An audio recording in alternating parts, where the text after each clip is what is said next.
to emphasize this, that it's all there is. So all there is means that everything is included in this all there is. Everything.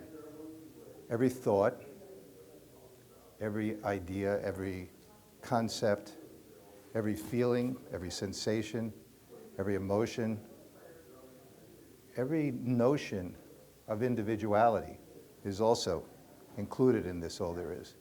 There's nothing outside of this. There's nothing separate from it. It's all inclusive.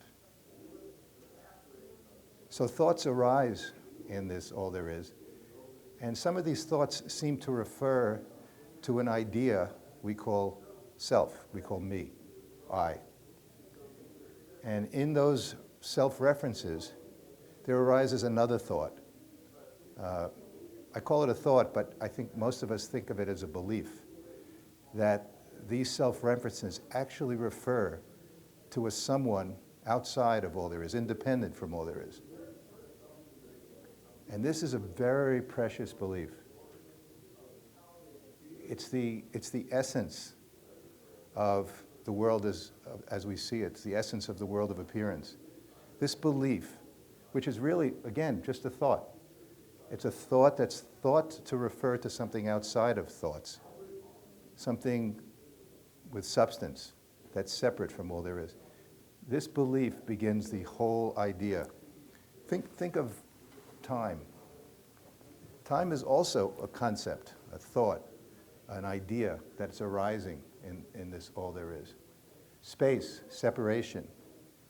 Remember, all there is all-inclusive, right? It's oneness, it's all there is. So there's nothing, absolutely nothing separate from this. So the idea of space, of a me, of a you, separated, the idea that this room has actually some volume or some existence outside of this all there is just an idea. So from this belief, this precious belief, that it seems very difficult to give up this belief. It seems very fundamental. This belief, and it is fundamental. It is an aspect of all there is, so of course it's fundamental. And of course it will always be. There will always be a belief. There will always be a thought, of self-referential thoughts. These beliefs will always be there.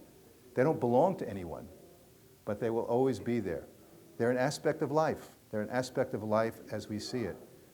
And once this belief is held fast, the entire world appears.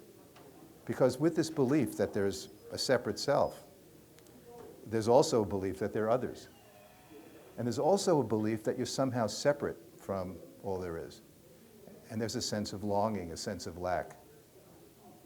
And that sense needs to be changed.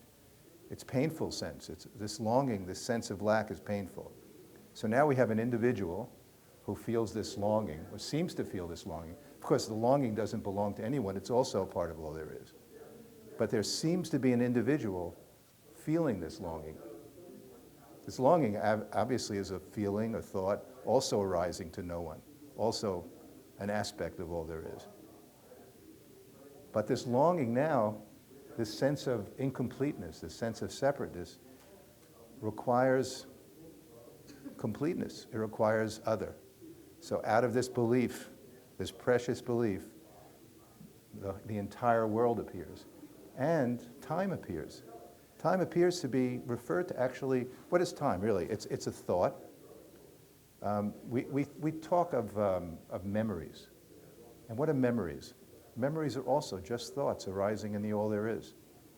And these memories are thought to refer to something outside of this present moment, which is really all there is. So memories are thoughts arising in the present, apparently referring to something outside, something separate and apart from what is. So we have this concept of time, that there's actually a history independent of this eternal now, that this individual has passed through. And this individual, this apparent individual, now has a history and an apparent future. And what's a future? Future is just another thought with an assumption that there's going to be a world out there separate from what is. So now we not only have an individual with a longing and misery and incompleteness, but we now have an entire world with a past, a future, in order to accomplish things. There's a lot to do, and that individual has to start right away. And it never ends, absolutely never ends.